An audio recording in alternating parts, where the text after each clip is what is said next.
Monogamy is for insecure men, Tom. Connor and I have evolved. Natalie said it in our campaign office, 12 weeks before Election Day, while carrying his baby. But I'm getting ahead of myself. Let me start where it actually began. August 4, 2025, Columbus, Ohio. Campaign headquarters for Rebecca Tanner's state Senate race, District 15, the one everyone said would decide the midterms. We'd converted an old warehouse into 8,000 square feet of organized chaos, 67 people on staff, 35 volunteers, polls showing us at 48% against Democrat Michael Chen's 46. Margin of error race.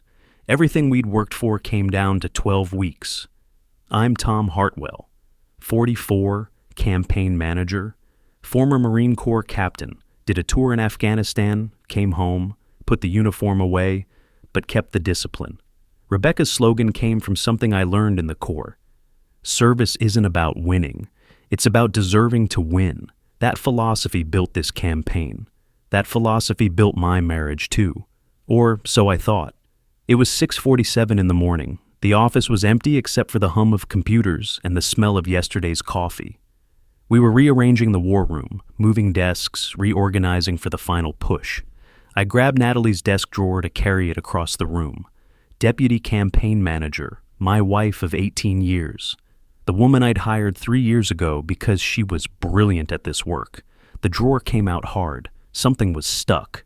I flipped it over. A phone was taped to the underside. Silver, cheap. One of those basic flip phones you buy at a gas station when you don't want to be traced. My hands started shaking before I even opened it. The phone was cold in my palm, smooth plastic casing. The battery rattled loose when I held it. Whoever bought this hadn't even seated it properly. There was tape residue on the back, sticky against my fingers. The screen glowed that old-school blue when I flipped it open. Text messages. The icon showed a number I didn't recognize. I clicked. 347 messages. I scrolled. The contact name was just 2 letters. CS Connor Sullivan, our opponent's chief strategist. The guy we'd been trying to outmaneuver for 11 months. Former Obama campaign staffer. Known for aggressive tactics. Unmarried, 39. The kind of guy who called himself married to the game. I opened the first message, March 2024. Almost a year ago. Can't stop thinking about yesterday. When can I see you again? Natalie's response, soon. Worth the risk. I scrolled faster. Message after message, 11 months of them. Timestamps during our strategy meetings, during family dinners, during Sarah's 16th birthday party. One message from Connor, dated July 15th, 3 weeks ago. You're brilliant, babe. We're going to change politics. Monogamy is such an outdated construct anyway. We're building something bigger. Natalie's reply, Tom wouldn't understand. He's too traditional, too insecure. The word hit me like shrapnel. Insecure. After 18 years of marriage, after Afghanistan, after building this campaign from nothing. I kept scrolling. The messages got worse. Logistics about hotel rooms, complaints about me. He's always working. He doesn't see me. He thinks loyalty means ownership. Plans to meet during her supposed strategy retreats. My phone buzzed in my pocket. Actual phone. The one people could reach me on. It was Allison Park, our communications director. 28, sharp as hell. Tom, you need to see something. I'm heading in early. You there? Yeah, I'm here. I looked at the burner phone in my hand. The campaign war room map was on the wall behind me. 4 by 6 feet of paper covered in colored pins. Red for strong support. Blue for opponent territory. Yellow for undecided. Tom and Natalie's handwriting all over the margins. Coffee stains from late nights. Our strategy. Our plan. I looked closer at the map, then back at the burner phone.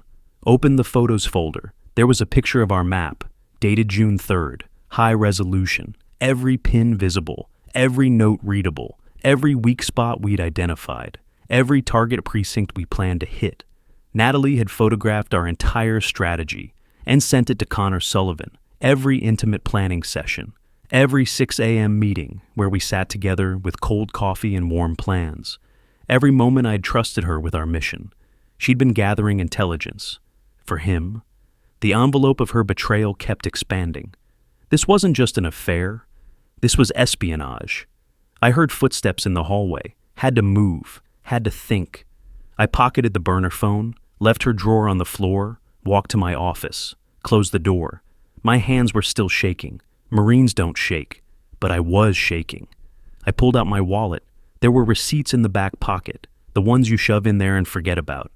Random stuff, gas stations, coffee shops. But there was one that didn't belong to me. Thermal paper. The slick kind hotels print on. I'd grabbed it from Natalie's jacket pocket last week when I was looking for her car keys. Hadn't thought about it since. Fairfield Inn, Columbus, room 318. Dated March 14th. March 14th. Sarah's 16th birthday. I'd thrown her a surprise party. Natalie said she had to leave early. Strategy retreat that can't be moved, honey. I'm so sorry. I'd toasted our daughter at 7:43 p.m., while Natalie was at the Fairfield Inn with Connor Sullivan. I pulled out the burner phone again, scrolled to March 14th, 7:43 p.m. Connor, can't stop thinking about this afternoon. 7:47 p.m. Natalie, soon, worth the risk. She'd responded from our bathroom while I was celebrating our daughter turning 16. While Sarah was blowing out candles and believing her mother cared, I heard myself make a sound. Not a word, just a sound. The kind that comes from somewhere deep in your chest when something breaks that can't be fixed. There was a knock on my door. Allison. Come in. She entered carrying a manila folder, thick, heavy, her face was pale. This arrived this morning, anonymously. No return address, but it's marked Chen Campaign Confidential. I took it. The folder had weight, real weight, 47 pages inside. I could feel them before I even opened it. The cover sheet said, Tanner Vulnerabilities. I opened it, started reading. Page 1. Rebecca's financial history. Accurate. Page 5. Her voting record. Accurate. Page 12. Her family structure. Accurate. Page 23. Her son's addiction history, his rehab, his relapse. Things Rebecca had told me in confidence 6 months ago, late at night after a donor event. When she'd broken down and said, Tom, how do I talk about family values when my son is struggling? Am I a hypocrite? I'd told her, you're a mother who loves her son. That's not hypocrisy. That's humanity. And I'd told Natalie that story, that same night, in bed, when she asked how the campaign was going, when she'd said, you can tell me anything. The page had notes in the margin, handwriting I recognized, Natalie's tight, neat script. Use addiction angle to undermine family values message. Release in final 2 weeks when no time to recover. Maximum damage. She'd weaponized a mother's pain. For Connor Sullivan. For an affair. For what? Ideology? Ambition? The thrill? I looked up at Allison. She was watching my face. There's more, she said quietly. Tom, 80% of that file is in your wife's handwriting. Someone inside Chen's campaign leaked it. Probably someone with a conscience. Or someone Connor pissed off. But it came from her. The folder rustled when my hands shook. 47 pages. Months of work.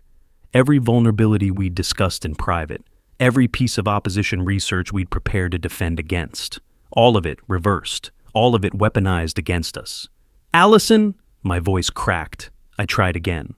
How long have you known? I didn't. Not until this morning. I swear, Tom, I opened it 20 minutes ago and called you immediately. I believed her. Allison Park was loyal, 28 years old. Communications director. She'd been with us since the beginning. She was watching me now with something that looked like grief. What do you need? She asked. Time. I need to think.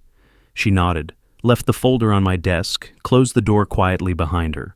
I sat there holding the opposition research file in one hand and the hotel receipt in the other. The burner phone sat on my desk between them. 3 pieces of evidence, 1 betrayal. I'd trusted her with everything. Our marriage, our daughter, our mission, the 2,800 families who believed in Rebecca's message, the 67 people who'd moved to Columbus to work for this campaign, the $3.2 million we'd raised from teachers and nurses and veterans.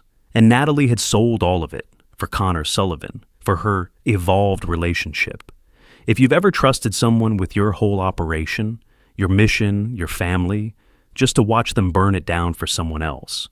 Type betrayed in the comments. You're not alone in this. I wasn't either, but I didn't know that yet. My phone buzzed. Text from Natalie. Morning, running late, strategy session with Women's Coalition. Love you. Love you. 2 words she'd texted to Connor Sullivan 47 times in 11 months. I needed to confront her, but I needed to be smart, needed more information, needed to know the full scope. I spent the next hour going through the burner phone, every message, every photo, building a timeline. The affair started in March 2024. They met at an Ohio Democratic Party event. Natalie attended for opposition research. Connor approached her. They talked about modern campaign strategies and progressive approaches. By the end of the night, they had exchanged numbers. First hotel, March 8th. Fairfield Inn. 9 hotels over 11 months. I cross-referenced with Natalie's calendar. Every strategy retreat, every Women's Coalition meeting, every consulting conference, all lies. But it was more than hotels. The messages showed planning. Connor asking about our internal polling.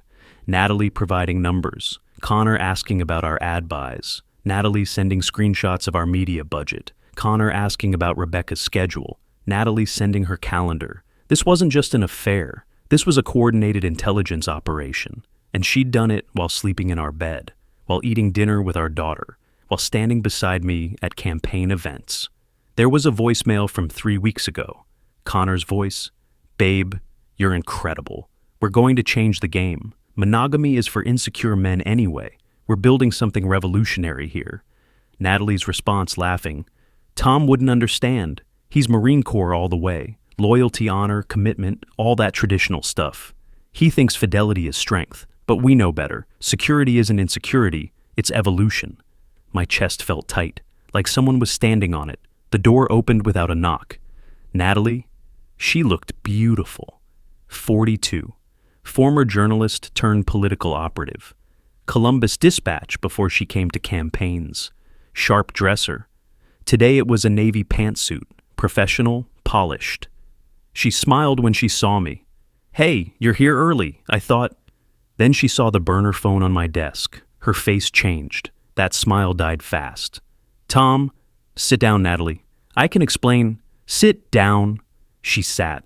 I'd never used that voice with her before. Command voice, Captain Hartwell voice. The one that made Marines move without question. I pushed the phone across the desk. Connor Sullivan, 347 messages, 11 months, 9 hotels, including March 14th, Sarah's 16th birthday. Her mouth opened, closed, no sound came out. I found the opposition research file too, the one with Rebecca's son in it, your handwriting, 47 pages. You fed our entire campaign to our opponent. Tom, you don't understand? Then help me understand. I kept my voice level, controlled. Help me understand how the woman I married, the mother of my daughter, the deputy campaign manager I trusted with everything. Help me understand how she ends up sleeping with our opponent's strategist and feeding him classified information.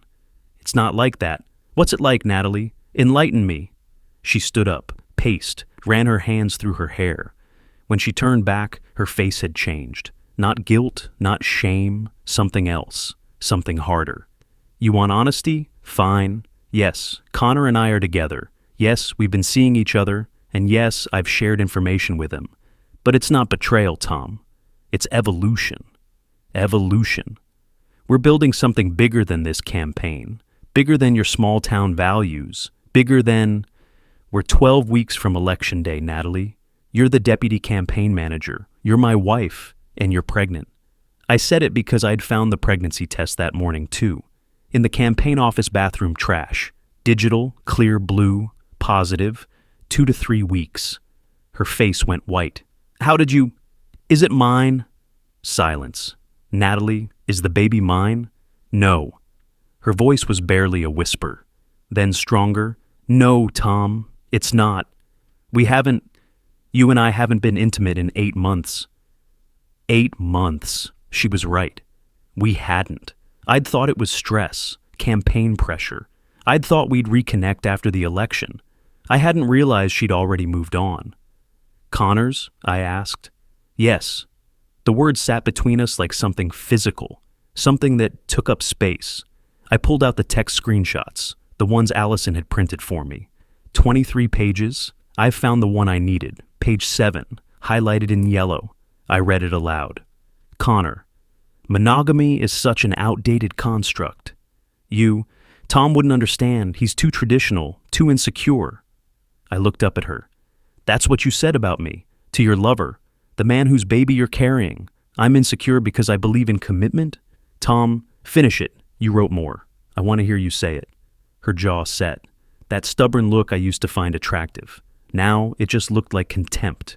Fine. You want to hear it? Yes. I think monogamy is outdated. I think traditional marriage is a cage. I think your military values, your honor and duty and loyalty, are just insecurity dressed up as virtue. Connor and I, we're building something evolved, something modern. We're revolutionaries, Tom, and you're just too rigid to see it. There it was, the truth, not hidden in messages anymore, right here in my office, in our campaign headquarters, 12 weeks before Election Day. You mocked me, I said quietly, to him, while carrying his baby, while taking my trust and using it to destroy everything we built. I didn't destroy anything. I'm helping Connor build a better campaign, a smarter campaign, one that doesn't rely on outdated family values messaging that nobody believes in anymore. Rebecca believes in it. The 2,800 families who support her believe in it. They're wrong. The words hung there, simple, declarative. She believed it. I could see it in her eyes. She genuinely thought I was the problem. That commitment was weakness. That loyalty was insecurity. Get out, I said. Tom, get out of my office. Get out of this campaign. We're done. You can't fire me. Watch me. You're terminated. Effective immediately. I'll have Allison send you the paperwork. The board won't allow. The board will see this. I held up the opposition research file. 47 pages of confidential information in your handwriting. They'll see these. I held up the text screenshots. 23 pages of you coordinating with our opponent. They'll see the timeline, the hotels, the campaign money you probably embezzled. And yes, I'm having Allison audit everything right now. You're done, Natalie. She stared at me. For the first time, fear flickered across her face. You wouldn't. The scandal would destroy Rebecca's campaign. Everything we've worked for, everything I've worked for, you worked for Connor. Tom, if you expose this, you'll lose. Connor will use it. The media will destroy us. You'll cost Rebecca the election. You'll cost yourself everything. Your reputation, your career. Sarah will hate you. Everyone will blame you. Maybe, but I'll have my integrity, and that's more than you'll have. She grabbed her purse, walked to the door, turned back. You'll regret this. I already regret 18 years of marriage. What's one more? She left. The door didn't slam, just closed, soft click, like the end of something that used to matter. I sat there in the silence, holding evidence of my wife's affair, of her betrayal of our campaign, of her mockery of everything I believed in.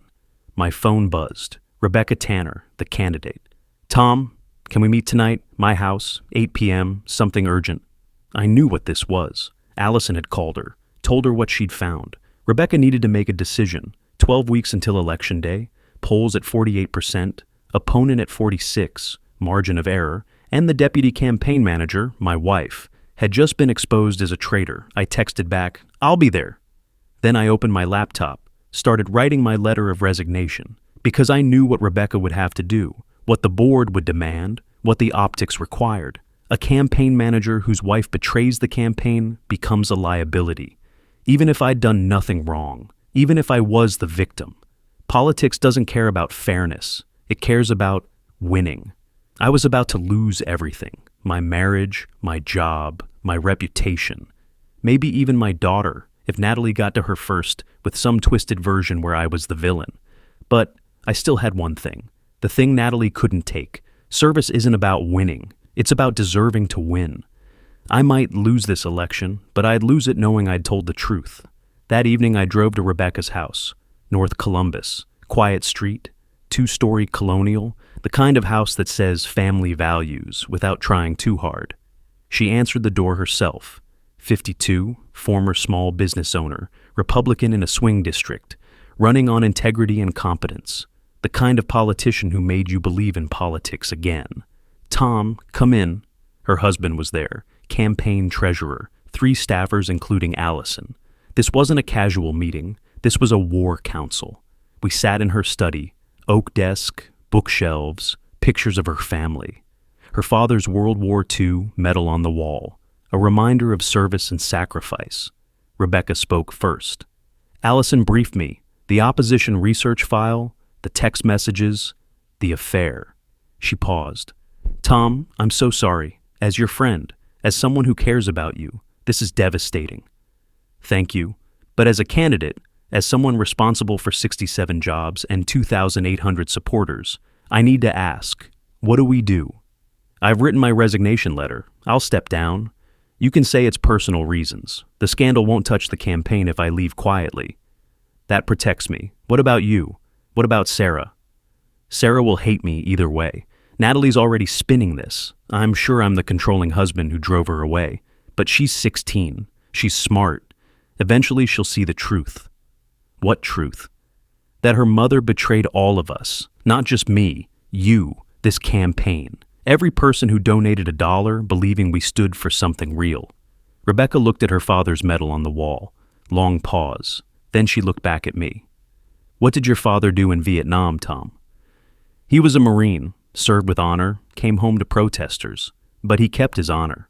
My father stormed Normandy, D-Day. He told me once, Becky, courage isn't fighting when it's easy.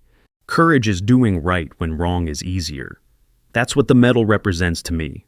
I didn't know where she was going, but I waited.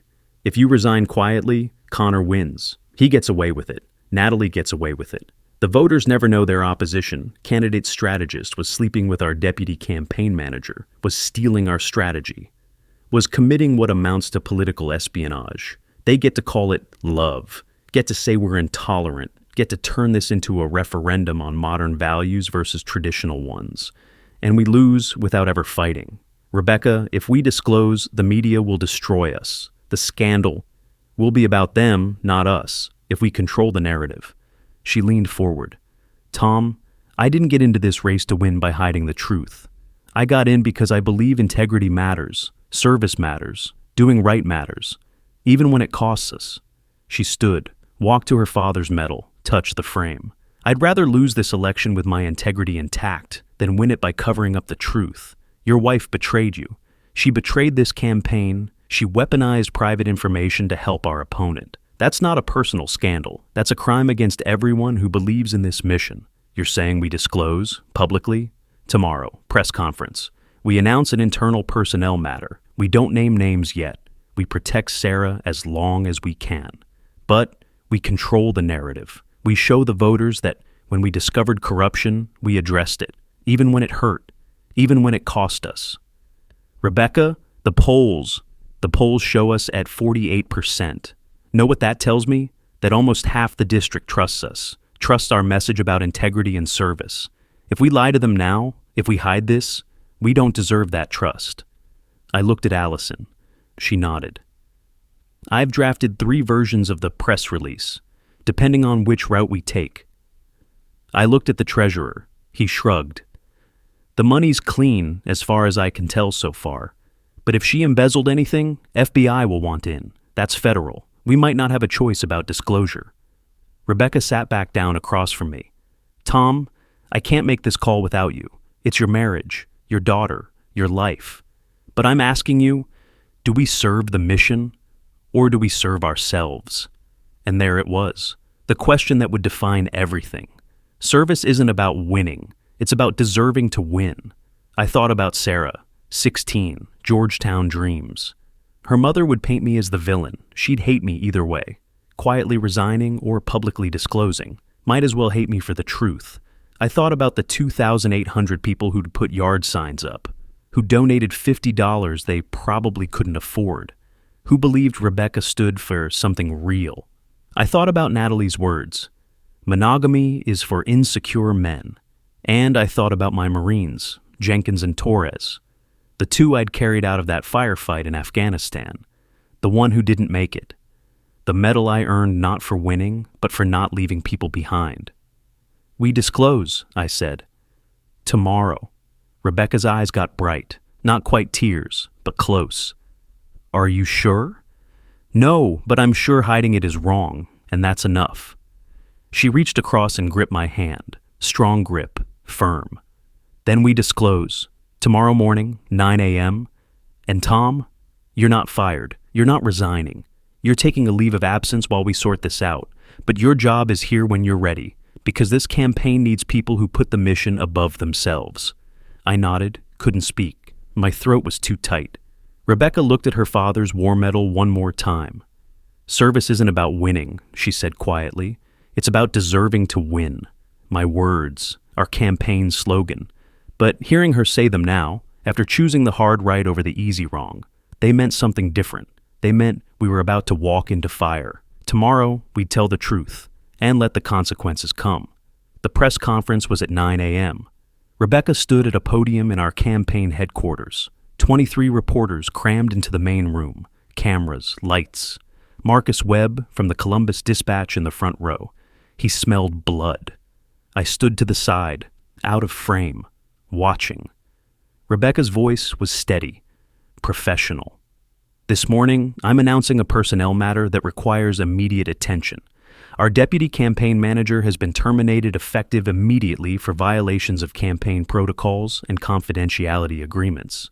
Campaign manager Tom Hartwell is taking a temporary leave of absence while we conduct an internal review.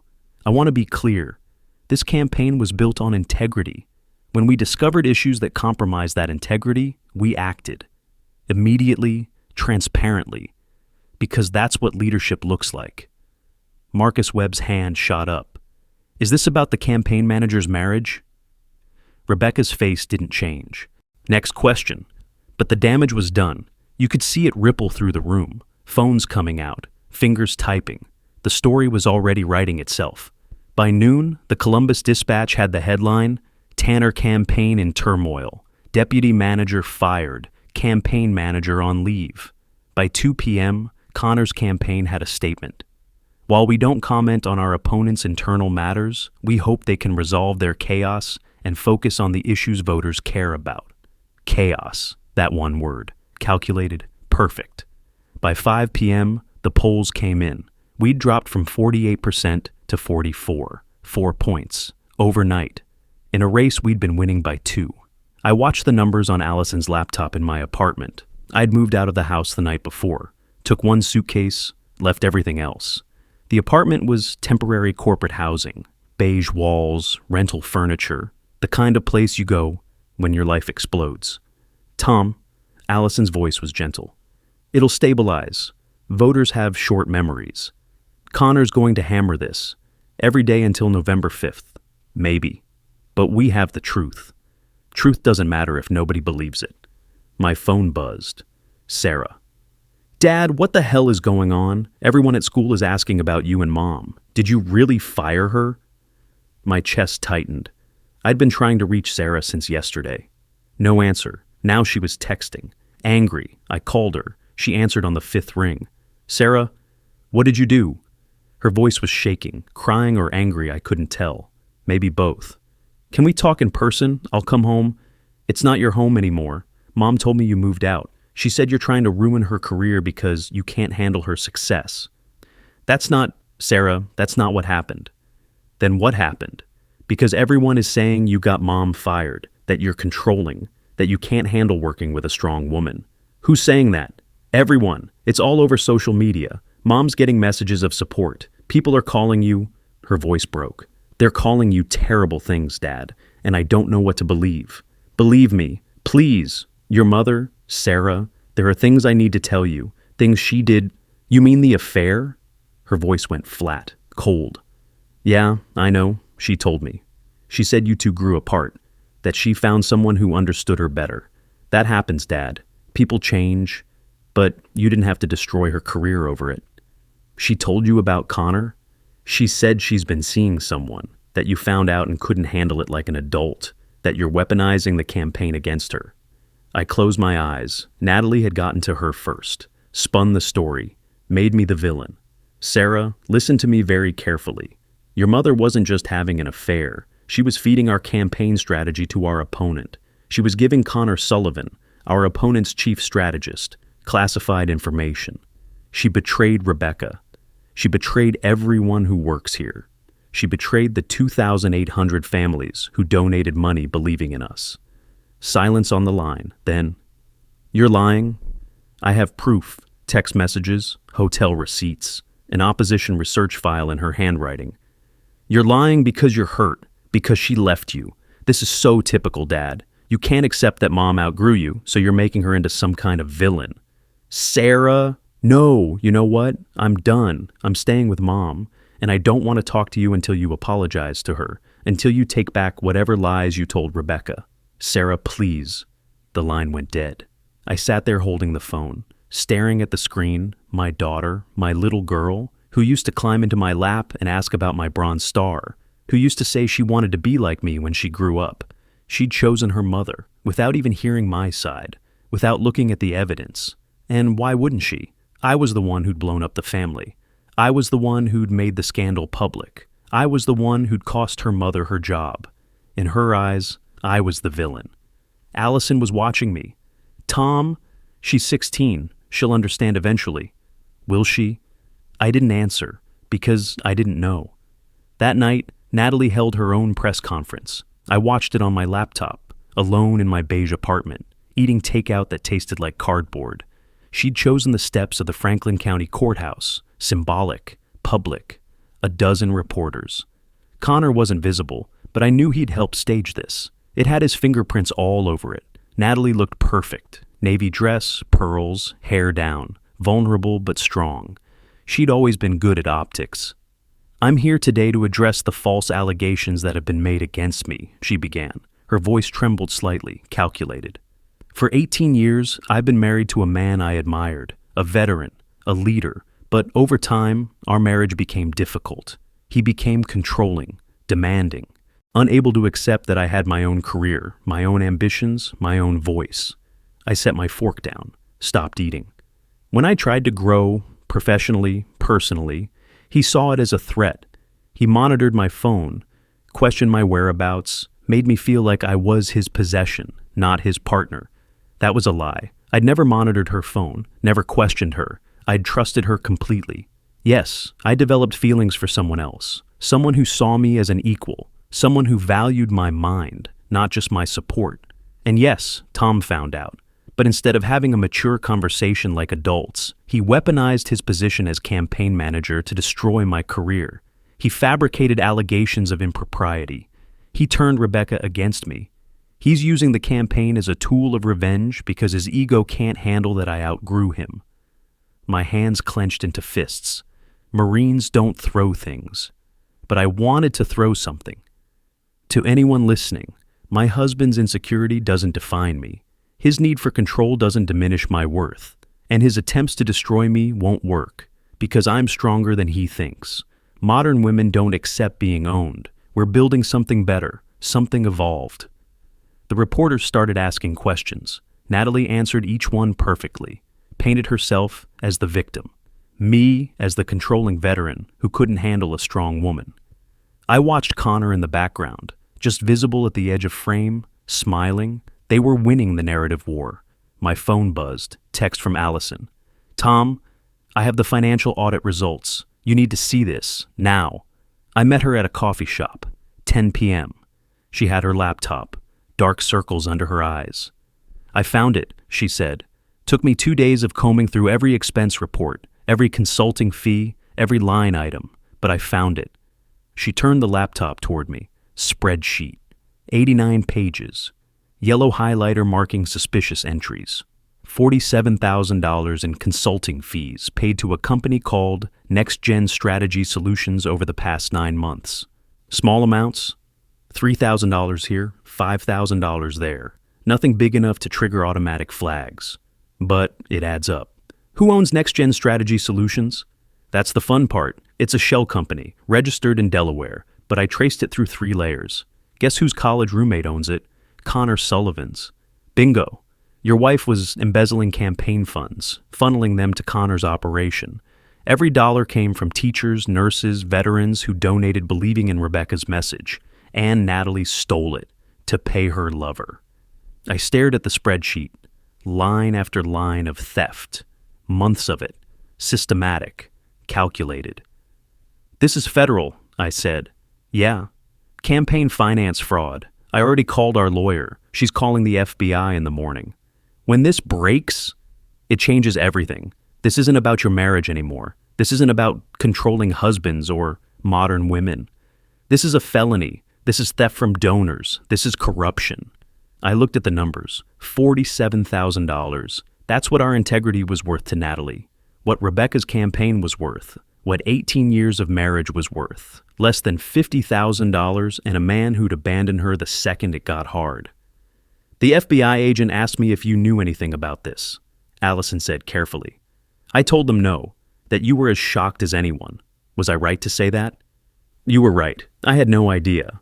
I trusted her completely. They'll want to interview you. Tomorrow, probably." "Good. I'll tell them everything. The burner phone, the text messages, the opposition research, all of it. Tom, when this breaks, when the FBI investigation becomes public, Natalie's narrative collapses. She can't play victim when she's facing federal charges. Connor will throw her under the bus. Probably. Guys like him always do." I thought about that. Connor Sullivan, former Obama campaign staffer, ambitious, narcissistic. The kind of guy who sees people as tools. He'd use Natalie for intel and sex. Now that the FBI was involved, he'd discard her like trash. And she'd believed he loved her. Believed they were building something evolved. Almost felt sorry for her. Almost. My phone rang. Unknown number, I answered. "Tom?" A man's voice. Older, familiar. "Dad? Can I come over? I'm in Columbus. Been thinking about you." Yeah, of course." My father arrived 40 minutes later. David Hartwell, 68. Vietnam veteran, retired firefighter. He'd driven 3 hours from Cleveland without calling first. Just knew I needed him. We sat in my rental apartment. 2 a.m. Couldn't sleep anyway. He looked around. "This is where you're living now?" "Temporarily. Looks like a prison cell." "Feels like one too." He pulled 2 beers from a paper bag, twisted the caps off, handed me one. "Your mother wanted to come. I told her to give you space, but she's worried sick." "Tell her I'm fine." "You're not fine. You're living in a beige box eating takeout while your wife destroys your reputation on TV and your daughter won't speak to you. That's not fine." I took a long drink, didn't argue. Dad set his beer down. Looked at me with those eyes that had seen too much. Vietnam, protesters when he came home, decades of firefighting, dead bodies, burning buildings, loss. "You want to know what I learned in Nam?" he asked. "What's that?" "Courage isn't fighting when the fight is easy. Courage is doing right when wrong is easier. You remember what it was like when I came home? You've told me. Protesters, people spitting, calling you baby killer.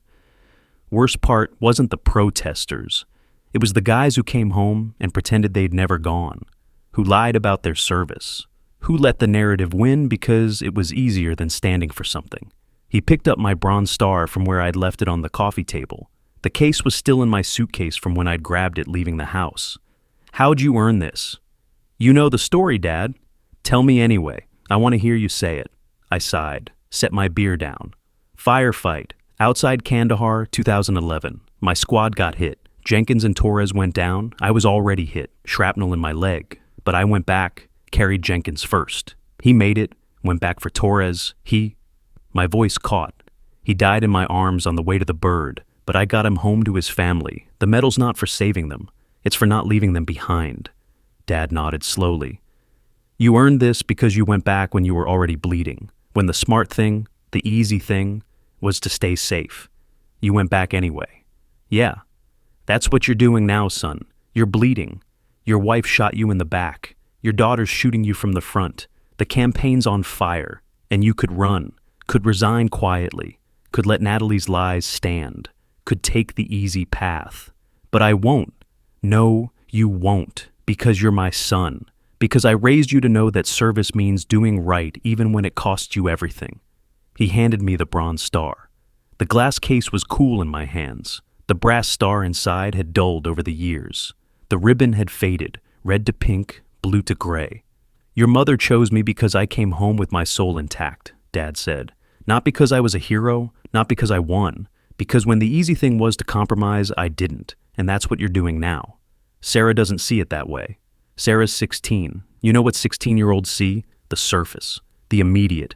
She sees her mom crying on TV. She sees her dad's name in the headlines. She sees her stable life exploding. Of course she's angry at you.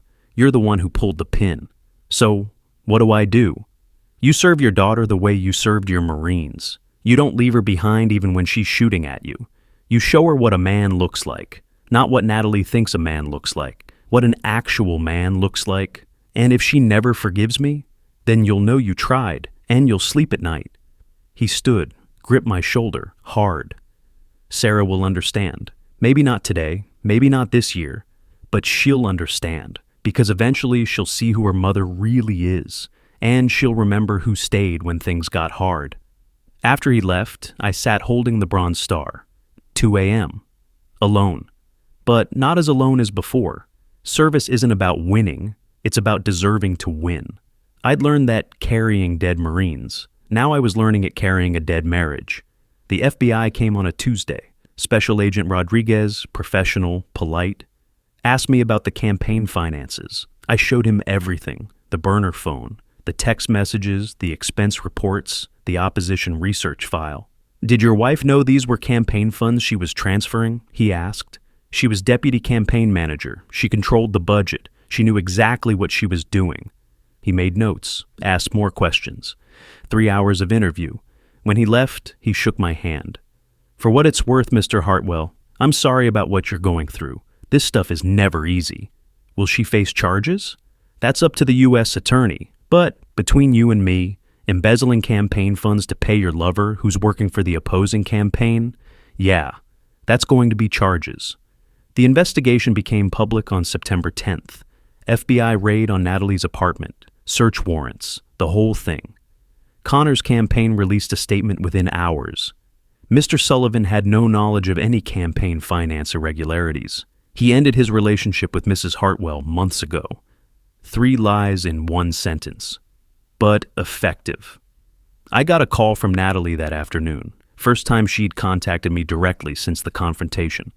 "Tom, please, tell them you knew. Tell them we planned it together. I'll give you full custody. I'll disappear. Just please don't let them..." I hung up. Connor had thrown her under the bus. Exactly like I knew he would. The evolved relationship, the revolutionary partnership, all of it gone the second federal charges appeared. She was alone, pregnant, facing felony charges, her political career destroyed, her reputation in ruins. And I felt nothing. Just emptiness where sympathy should be. So, let me ask you, if you were me, standing there watching your wife win the PR war with lies, would you keep taking the high road and watch everything burn, type integrity? Or would you release the receipts, fight dirty, burn her back, type receipts? Be honest, what would you do? Here's what I chose. And I'll tell you, I'm still not sure it was right, but it was the only thing I could live with. I took the high road. Let the evidence speak. Let the FBI do their work. Didn't go on TV, didn't fight dirty. Just held my ground and told the truth when asked. September 16th. The final debate. Family values was the central topic. Rebecca versus Michael Chen. Live streamed. 78,000 voters watching. I watched from my apartment. Couldn't attend. I was still on leave. The optics would have been bad. So I sat alone on a rental couch eating Chinese takeout that tasted like nothing. Rebecca stood at her podium, strong, confident. Connor's campaign hit her hard. How can Ms. Tanner talk about family values when her own campaign manager can't maintain his family? When her organization was so corrupt that the FBI had to intervene? Rebecca didn't flinch. Leadership isn't about perfection. It's about accountability. When we discovered corruption in our campaign, we didn't hide it. We addressed it. We reported it to authorities. We took the hard road instead of the easy one. That's what integrity looks like. And if my opponent thinks that's a weakness, then we have fundamentally different values. The moderator pressed. But your campaign manager is a decorated veteran who served his country with honor and is serving this campaign with integrity. When he discovered his wife was betraying the trust of our donors, he could have stayed quiet, could have protected himself. Instead, he reported it, even though it cost him his marriage, his reputation, his peace. That's not corruption. That's courage. My throat got tight. Rebecca was defending me. On live TV, in a debate, when the politically smart thing would have been to distance herself. Connor's team tried to twist it, tried to make it about controlling men and modern relationships. But Rebecca held firm. This isn't about relationships. This is about theft, about betrayal of public trust, about someone who took money from teachers and nurses and used it to help our opponent. That's not evolution. That's crime. My phone buzzed. 23 missed calls from Sarah, all during the debate. I called her back. She didn't answer. I texted, "Sarah, I'm here. When you're ready to talk, I'm here." She texted back an hour later. "I'm not ready." But at least she'd responded. That was something. The debate ended. Polls came in over the next few days. We were still down, 45% to Chen's 47. The scandal had cost us, but we were still fighting. I sat in my apartment that night, holding the victory speech draft Rebecca had sent me weeks ago, handwritten on a yellow legal pad, her neat script, the speech she'd planned to give on election night.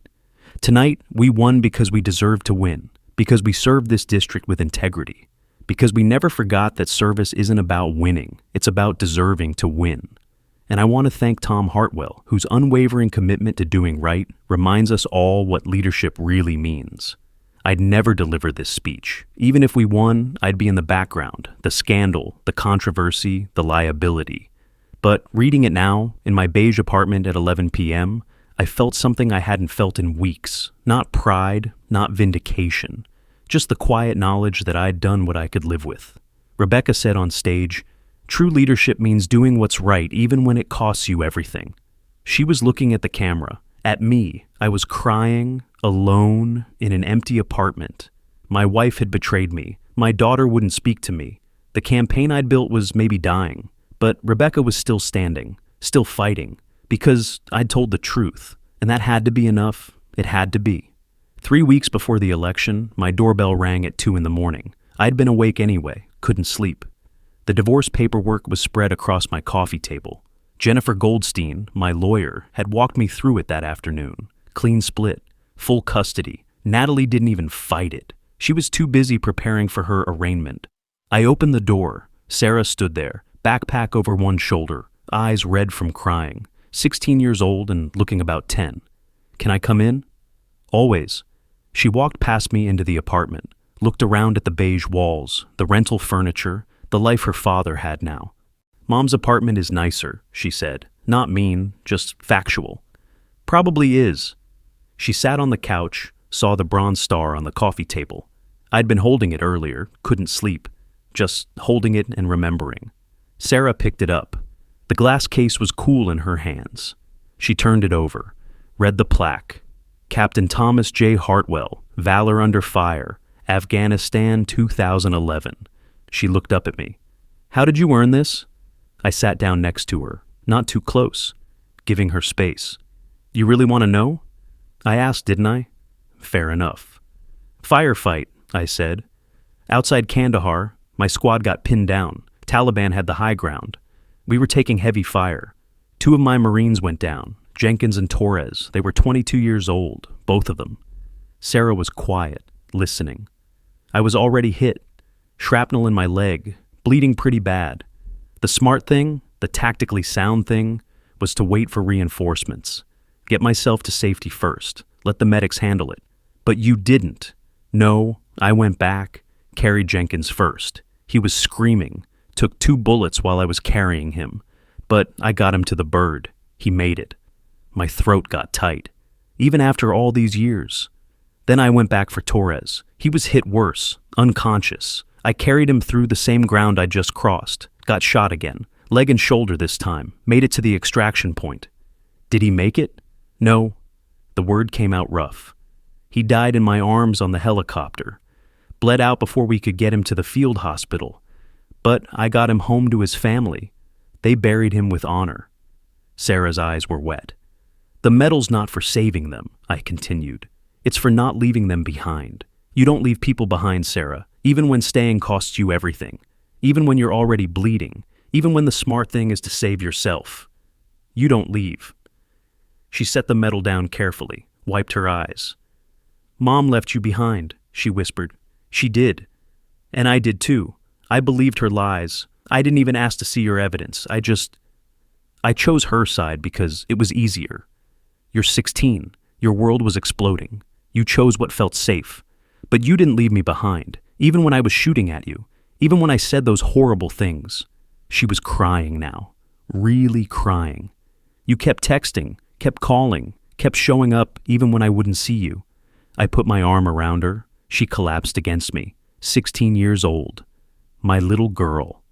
That's the difference between me and your mother, I said quietly. She left when things got hard. I stayed. That's not because I'm better than her. It's what you do. You don't leave people you love. I saw the text messages, she said after a while, voice muffled against my shirt. Today, Connor's lawyer subpoenaed Mom's phone records. They're public now. I read them, all of them. Sarah, you didn't have to. I needed to know the truth, and Dad, what she said about you. About monogamy being insecurity. About you being controlling. It was all lies. You never controlled her. You trusted her completely. I did. And she used that trust to destroy everything. Not just your marriage, Rebecca's campaign, all those people who donated money. She stole from them to pay Connor. She pulled back, looked at me with those eyes that had seen too much too fast. She mocked you, called you insecure, while you were just being loyal, being honorable, being exactly who you've always been. Sarah, Mom left you behind, but you're still here for me. That's the difference. She picked up the bronze star again, held it between us. You earned this carrying people who couldn't carry themselves. You've been doing that your whole life, even with Mom, even with me. We were both crying now, clean crying, healing crying. I'm so sorry, Dad. I'm so sorry I didn't believe you. I'm so sorry I said I'd never forgive you, because you're the one who deserves forgiveness, and I'm the one who needs to earn it back. You're my daughter. There's nothing to earn back. You're here now. That's enough. She stayed that night, slept on my couch. In the morning, we had breakfast, toast and coffee, simple. But it felt like something was healing, slowly, painfully, but healing. 2 days later, the FBI concluded their investigation. Natalie was charged with 2 federal crimes, campaign finance fraud and conspiracy to defraud donors. Each carried up to 5 years in prison. Connor's career imploded. The Democratic Party banned him from all future campaigns. His consulting firm lost every client within 48 hours. His reputation, the thing he'd cared about more than anything, was destroyed, and he did exactly what I knew he would. His lawyer released a statement. Mr. Sullivan had no knowledge of campaign finance irregularities. He ended his relationship with Mrs. Hartwell months ago upon learning of her unethical behavior. He cooperated fully with investigators.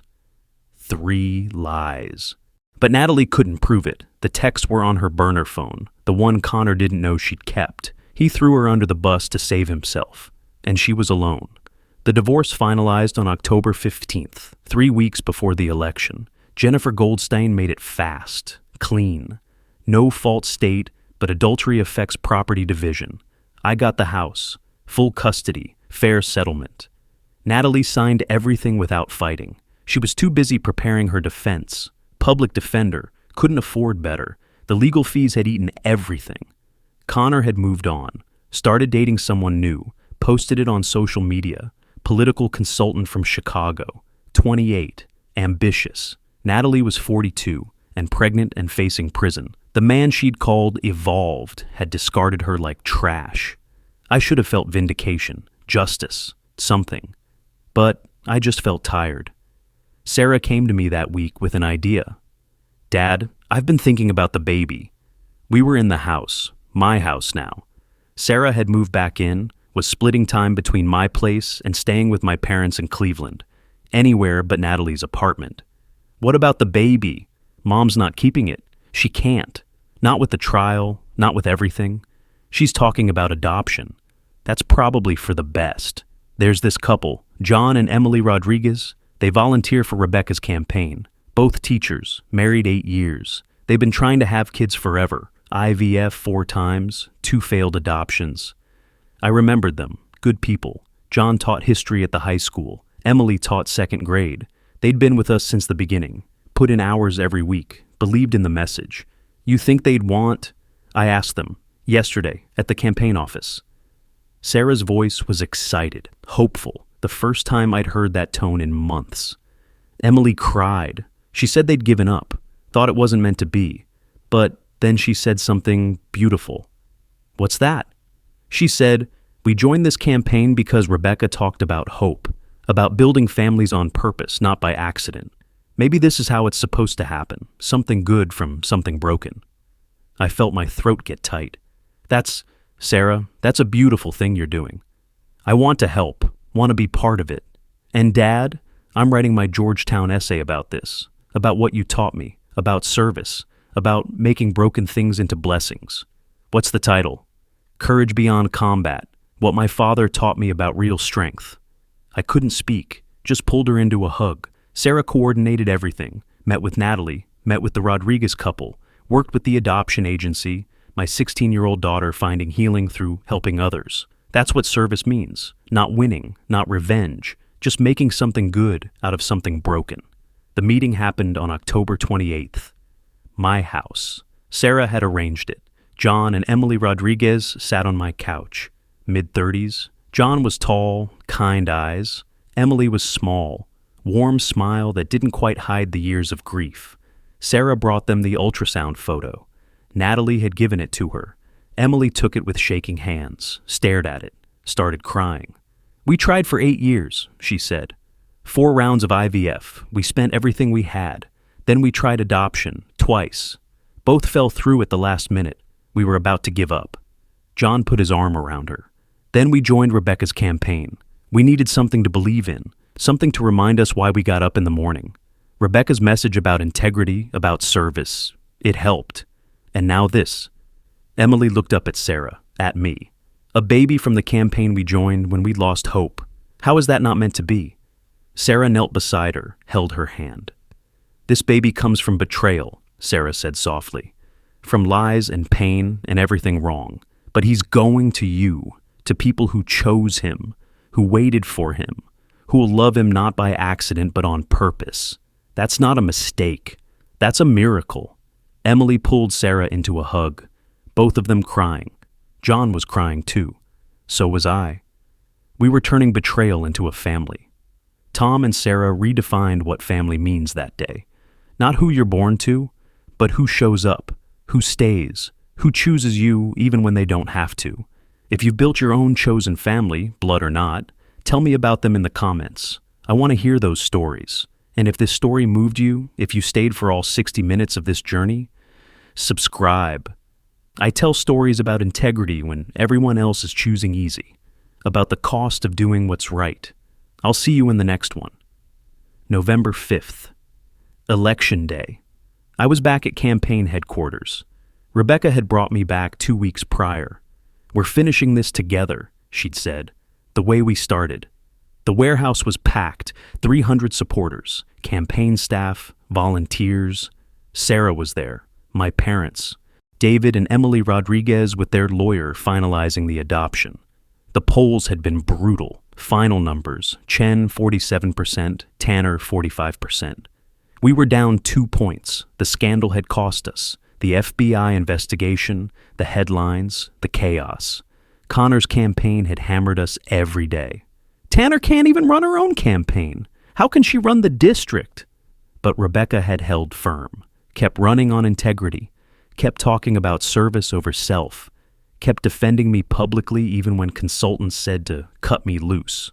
We watched the results come in on big screens, county by county, precinct by precinct. 7 p.m., too close to call. 8 p.m., still too close. 9 p.m., networks showing us down by 1,500 votes with 60% reporting. Sarah held my hand. Dad, we're losing. Maybe, but we lost the right way. 9:47 p.m. The networks called it. Tanner, 50%, Chen, 48%. We'd won by 2 points. The warehouse erupted, screaming, crying, hugging. Sarah jumped into my arms like she was 10 years old again. My parents were crying. Allison was crying. Everyone was crying.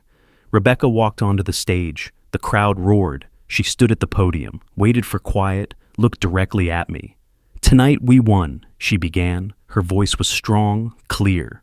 Not because we ran the perfect campaign. We didn't. We made mistakes. We faced scandals. We got knocked down, but we got back up. And we told the truth even when lying would have been easier. The crowd cheered. "I want to talk about integrity," she continued. "Real integrity, not the kind you practice when it's convenient. The kind you practice when it costs you everything." She gestured to me. "Tom Hartwell is standing in the back of this room tonight. Some of you know his story. His wife betrayed him, betrayed this campaign, betrayed every person who donated $1 believing we stood for something real. Tom could have stayed quiet, could have protected himself, could have let the corruption continue. Instead, he reported it, lost his marriage, lost his reputation for months, lost his peace. Why? Because service isn't about winning. It's about deserving to win." The crowd turned to look at me. I couldn't breathe. And tonight, we won because we deserved it. Because when the easy path was corruption and the hard path was truth, we chose truth. Because Tom chose truth. And that's what this campaign has always been about. Sarah squeezed my hand. "Dad, you deserve this." I looked around, at Sarah, at my parents, at the Rodriguez couple holding hands, at Allison crying and smiling, at Rebecca on stage defending integrity in politics, at 300 people who'd chosen to believe that doing right still mattered. We'd won, not just the election, something bigger. January 20th, Ohio State Capitol, Rebecca's swearing-in ceremony. The rotunda was packed, 200 supporters, state legislators, media, family. Sarah and I sat in the front row with my father. David Rodriguez and Emily were there with a 5-week-old baby, Marcus Rodriguez, named after his adoptive father, named for new beginnings. Rebecca stood at the podium in a Navy suit, hand on the Bible, took the oath. "I, Rebecca Tanner, do solemnly swear." Sarah held my hand. On my other side, my father gripped my shoulder. After the ceremony, the Columbus Dispatch photographer asked for a photo. "Senator Tanner, can we get one with your campaign team?" Rebecca waved us over, me and Sarah, Allison, the core team. "Actually," Rebecca said, "can we include the Rodriguez family? They're part of this story too."